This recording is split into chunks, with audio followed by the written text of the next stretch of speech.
Hello, welcome to the show, everyone. Today I have a special guest and an honor to meet Mr. Neal Bawa. I've seen you on stage several times. I'm very happy you're on my podcast, and it's an honor for you to come be here. Thanks for having me. Okay.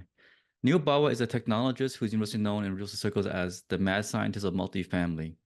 He's one of the most in-demand speakers in commercial real estate, and he's a data guru, a process freak, and an outsourcing expert. Neal treats his 700 million multifamily portfolio as ongoing experiment in its efficiency and optimization.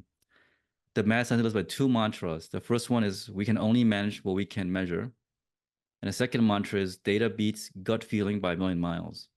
So these mantras and a dozen other beliefs drives his profits for 1,000+ investors. So wow, that's a great philosophy you have for these two mantras.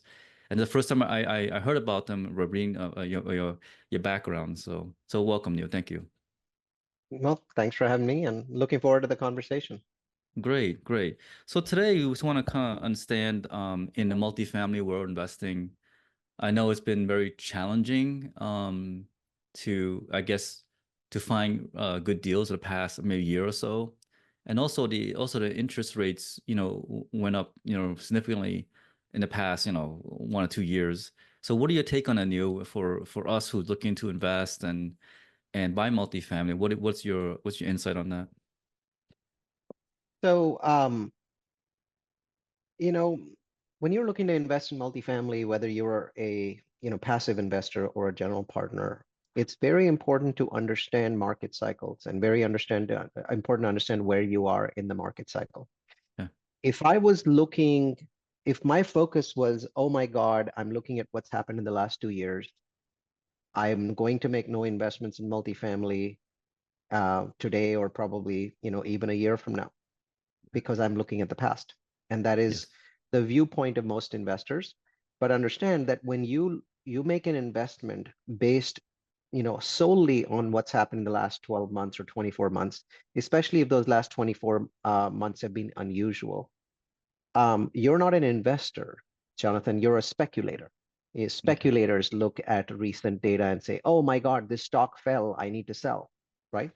Yeah. That's not the way investors, especially big investors like the superstar investors invest that way, right?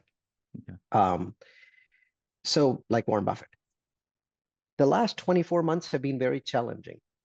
And actually today and the next 36 months represent an opposite opportunity because of the fact that the last 24 months have been challenging, right? So I Yes. want everyone to remember what was happening in 2008. Before we continue, let me take 60 seconds to tell you about Multifamily University. Are you ready to take your real estate investing to the next level? Look no further than Multifamily University. Our comprehensive resources, including guest podcast appearances, educational webinars, the Real Estate Trends Toolkit, and the Location Magic course, are all designed to make smart investing easy and accessible. Plus, with no subscriptions, no upsells, you can trust that we're always looking out for your best interests. But don't take our word for it. Check out what our satisfied customer, Carlos M., had to say. Neal's presentation was filled with invaluable information that is not readily available to the average investor. This group takes you to the elite level of investing. Join the ranks of the elite with Multifamily University. Join us at multifamilyu.com and start investing from a place of knowledge today. Not only will you have access to a wealth of knowledge from industry experts, but you'll also be able to stay ahead of the game with our in-depth analysis of market trends and potential recessions or corrections. Invest with confidence and make informed decisions based on data, not gut feel. Don't miss out. Visit us at multifamilyu.com today or click the link in the description below. And now, back to the content. 2008, stock market's crashing. All these companies, on the famous big stock market companies are going out of business, and real estate prices are crashing. Nobody knows where the bottom is going to be. Nobody knows what prices should be at. And prices have crashed and crashed and crashed and gone down so much in the last 6 months that people are like, where are they going to end? Most investors at that point didn't buy real estate. In fact, if anything, it was a joke that, if you want to lose money, buy real estate. But people who understand that distress creates opportunity, that problems create opportunity, people like me, we were very happy very, very happy that others felt that it was the wrong time to buy real estate because it allowed us to buy. During Hmm. that time frame, I was buying one property every month for 3 years for myself, my sister-in-law, my mother-in-law, anybody I could really find a property for that was Yeah. related to me. And those properties have all quadrupled, and I've already, had millions of dollars in income from those properties. So for me, I sort of like the fact that investors are afraid because it sort of, makes it easier to make money. Yeah. So today's environment is still challenging. I'm not saying that, you can buy a property and make money. It's not like 2008 where I felt like any property that I could buy would make money because in 2008 we had low interest rates, right? So interest rates were down. Today we have Yes. high interest rates. But what we do have is a significant decline in prices over the last 24 months for multifamily, not for single family. In fact, single family prices in the last 24 months are up about 6%. Wow. So single family is in a bubble because interest rates have doubled, right? The average mortgage payment for Americans is up 111% since COVID, but their incomes are only up 19.7%. So your mortgage goes up 111%, your income only goes up 19%. That's the definition of a bubble. So single family is currently in a bubble. And Hmm. you can't hold a gun to my head to buy a single family rental at this point of time because I think the prices are too high. And we're beginning to see some adjustments now. We're beginning to see prices fall in certain parts of the US, like Austin. Um, so that process has started, but it's certainly the prices are too high. Multifamily is a business. I mean, it's not an emotional decision. And so what has happened is in a very smooth fashion, since the peak of multifamily, which was March 2022, to Hmm. now, about almost 2.5 years later, prices have smoothly declined on a cap rate basis, not on a per door basis, on a cap rate basis, they've declined. And depending upon who you ask, there's a 150 basis point increase in cap rates, which is roughly a 25% decrease in prices. And so today, prices are 25% lower than they were 2 years ago. But investors are not willing to buy because they're seeing the price decline as a bad thing. Whereas an investor, I see price declines as a good thing because my basis is lower. Because interest rates change. I can always go back and refinance a property. So I have the ability to benefit from a decline in interest rates in the future, even if I'm locked in, even if I have a fixed loan and I'm locked in. Hmm. Well, 4 years, 5 years from now, if rates are much lower, I can sell my property for a much higher price because lower rates mean higher prices. Remember, higher rates meant lower prices. Yes. Therefore, whenever it is that rates go down 2 years, 3 years, 4 years, 5 years from now, we will see higher prices. So even if I'm locked in on an interest rate today, I can still sell my property then and pay a defeasance fee. So it's a fee that you pay to your bank for breaking a fixed loan. And each year that goes by, that fee drops. Hmm. So buying cheap is the most critical thing. And today you're buying cheap. I do not believe that the prices of multifamily that we are seeing today or in the remaining of 2024 will be available to us in 25 or 26, especially not 26, because of supply challenges that the US is going to face in 2026. And we'll talk about that separately. But Hmm. bottom line is that I believe that the prices of multifamily on a cap rate basis are going to go up in 2025 and then go up sharply in 2026. So when you're purchasing today, you're trying to understand the point in the cycle that you're at, and you're trying to not ignore but set aside what has happened in the last 2 years, because what has happened has already happened. Yes. The pain Yes. that was already felt has already been felt. Yes. And let me ask you this and get know your thoughts. Let's say you have one at a fixed rate, maybe 6.25%, like a Freddie Mac. But what would you do right now is take a bridge loan, temporary, fix up 1 or 2 years, and then refinance. Let's say a 10% rate in a bridge debt, and if do heavy capex and a refinance in 2, 3 years. How do you feel about that? It makes all the sense in the world to take a bridge rate in an environment where interest rates are ready to decline. Hmm. However, most investors are not happy with that. It's very difficult to raise equity for a floating loan because of what's happened in the last 24 months.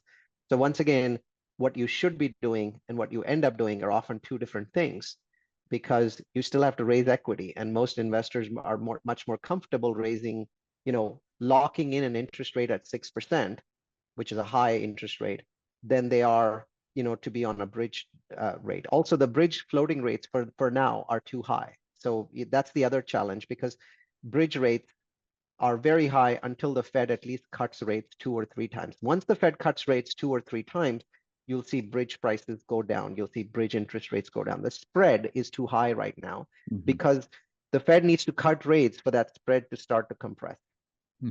And do you expect one rate cut this year? How do you feel about the interest rates? I think one rate cut at this point of time is pretty much guaranteed, and I'll explain why. So when we look at the economic environment, that's the biggest thing holding the Fed back from cutting rates. People have started to believe some really stupid things, like the Fed doesn't want to cut rates. Such a silly comment. No Fed governor would ever say anything like that or even imply anything like that. The Federal Reserve thinks that the right Fed funds rate is around 2%, maybe 2.5. Okay, they say 2, but maybe they mean 2.5. So let's just use the higher number. Right now, the Fed funds rate is over 5.25, right? So we're 275 basis points, or 2.75% from where the Fed thinks the rate should be. The only thing that's preventing the Feds from dropping rates is inflation, right? And so inflation peaked a little over a year ago at 9.1%, right? 9.1, that was a very high number. But then we managed to get inflation down from 9.1% to about 3 and something very quickly. So it was a very smooth decline. Then from 3, getting it down to 2 has taken us 1 full year. Just, that last percent, and this is very common, economists say this, the last 1%, getting that last 1% down is hard because expectations have changed. People believe that rates are not going to go down. And so it takes a while for that to happen. But now, and that's why the Fed has rates very, very high. They're extraordinarily high. They should not be this high for this kind of environment and this kind of inflation. But pushing that last 1% down takes an extra big hammer. And that's why we have an extra big hammer on the economy right now. And it's working beautifully, because if you look at job openings in the US, they were 12 million, then 11, then 10, then 9. Now they're at 8, right? The number of people looking for jobs, around 8. So when there were 8 million people looking and 12 million jobs, you had wage inflation, and that was making the problem worse. We don't have wage inflation in the United States as much anymore. Wage inflation is normalized. So it's in the right place. We had rents that were too high. In 2022, we had 15% increase in rents. And then 2023, it was much lower, but it was still positive. And at 2024, we're just treading water. Maybe rent increases are 0.5%, 1%, whatever number, depending upon the market you're in, but they're very small, very tiny. So rent increases have moderated, and rent and wages are two of the biggest components of inflation. Oil has moderated after the war, the shock from the war. Oil is down to below $80 a barrel. And so as a result of all of those, inflation numbers are really low. Inflation is measured in 2 different ways, but the one that the Fed likes is called PCE. PCE. The PCE number that came in a few weeks ago, and we're here in July, and it came in at the beginning of July or end of June, was 0.1% for the last month. It's only for the last month, so I don't want to read too much into it. But if you take the monthly 0.1 number and multiply by 12 months, inflation is now at 1.2%. What's the Fed's target? 2.5. Right? So inflation right now for the last month is lower than the Fed's target. Now, of course, the Fed will want to wait for a few more months to make sure that this trend is sustainable and it doesn't jump back up. They're smart. They're doing the right thing. But so I obviously, I don't think the Fed has to raise rates until September, but I believe that the US economy now is in trouble of going into a recession because everything's slowing. Job growth is slowing. Job losses are increasing. People claiming unemployment is at the highest number since November 2021. So we're slowing pretty aggressively. And so I don't see a scenario at this point where we don't get one rate cut this year, most likely in September. I do see a good potential scenario where we get 2 quarter point rate cuts this year. If the economy continues to weaken, we'll get 2. But if it stays sort of where it is now, then we'll get 1. Okay, because right now I feel from some of my tenants, they're having difficulty paying some of the rent, or they they're late and everything. So I feel that pain from my own tenants. So I can feel that it's tough right now for some of my tenants. So it's great. So I think that's true all across the board, because what has happened with inflation is, I just want to point this out to you, right? So inflation spiked And when prices came down, they didn't go negative. They basically stayed where they are, right? So what we've managed to do with inflation is prices went up, and then we Hmm. managed to put some control over it with interest rates, and the prices have stabilized in certain areas, like rents have stabilized, and Hmm. and other areas have stabilized. New cars are slightly cheaper than last year, but they haven't gone down to where they were before. But tenants' incomes have not gone up very much, but then they've had to deal with all the inflation in the last 2 years, and we're still at the top here. We may not be Hmm. going up any further. We're still at the top, and the tenants' income was here. So that gap means that it's very difficult for tenants to make numbers work. Hmm. And and we've been talking about in the past. We were saying, hey, the stress is coming. I hear it on certain events I go to, and I still trying to find the big news of distress apartments where you can get very low bases, but I guess those are very, I guess, yeah, talk with banks or something. How would you do you see that in your world, or the big distress and the multifamily and the collapse? I think those are nonsensical words. So the Okay. word collapse, the word distress, when you apply it to multifamily, it makes no sense. And here's Okay. why. Okay. In the last 13 weeks, my team has made about 20 offers, Okay. and we have lost all 20. We've Oh only gotten wow. into best and final on three, Okay. two out of 20, See. and we lost those two in best and final. So we've lost Okay. 20 offers out of 20. In every single case, the winning buyer put in hundreds of thousands of dollars down hard money on day one. Hard Wow. money, Wow. right? Does that give you a sense of a distressed market? In Mhm. in 2008, when I was bidding on homes that cost $250,000 to bid, and my bid was 90,000, I was the only bidder. There was Oh. nobody else. Oh. Today, there are 15, 20, 25 bids on every decent multifamily property in the United States. How can you possibly equate that with the word distress? There is distress in multifamily, and I will explain roughly what has happened is prices of multifamily have gone down by 25%.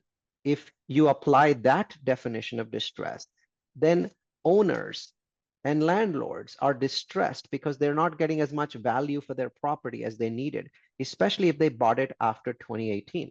So if they bought it in 2016 or 17, they've gained so much value over that time that the fact that values have gone down 25% is not going to bother them at all, right? Okay.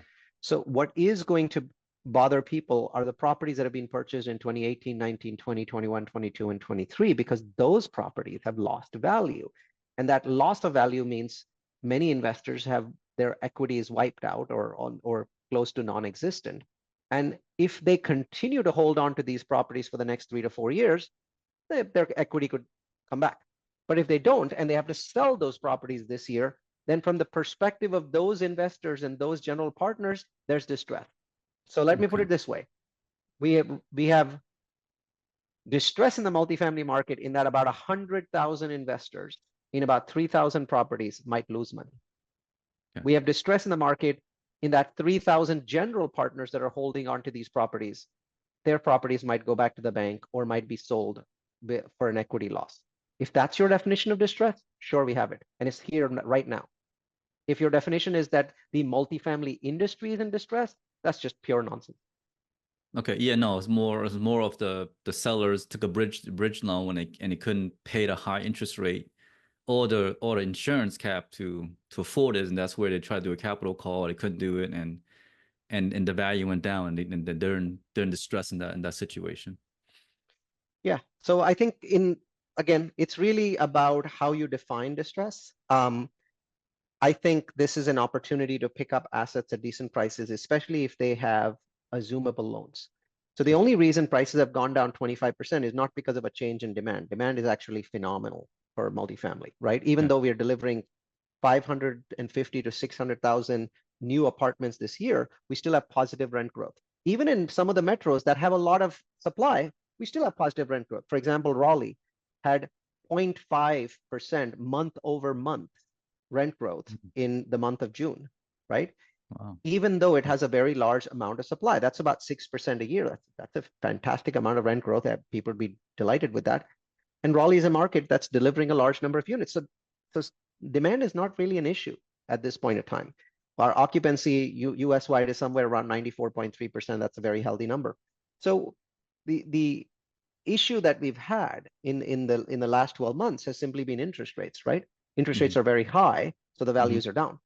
Well, what if you could buy at today's reduced value, but assume a loan where there's a locked-in rate from 2022 at 4%? Okay. Yeah. When you get that, you get the benefit of the higher rates, but not the penalty of the higher rates. The combination of those two, that's where we need to be. That we need to be assuming, loans.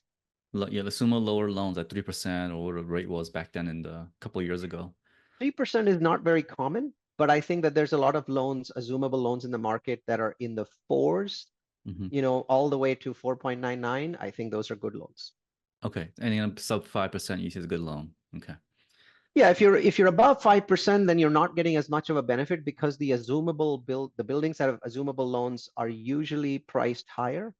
So once Hmm. you're in the fives, you're not getting that much of a benefit. Right, right. Okay, great. So I guess in this market, if people who are active should find good value in the pricing, 25% below the market price. And investor, that's a good time for you to come in and invest because if you can get those deals at a lower discount, then it's a good, in a couple of years, it should be a better sell because your interest will go down. So you have more higher valuation as well too. Is that correct?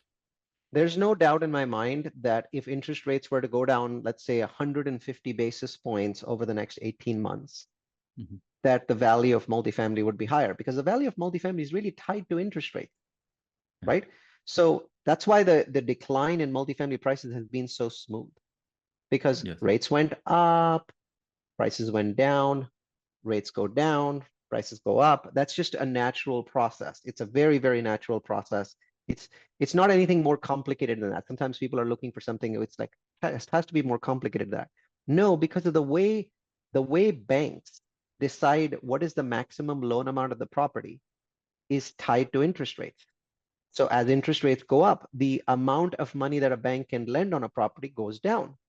When the amount of money that the bank can lend goes down, its value goes down. Yeah, good. Excellent, excellent. So Neil, what are you working on? You want to share with the audience? Is it something you have? Is there a 506C or you working on deal right now where you want to share?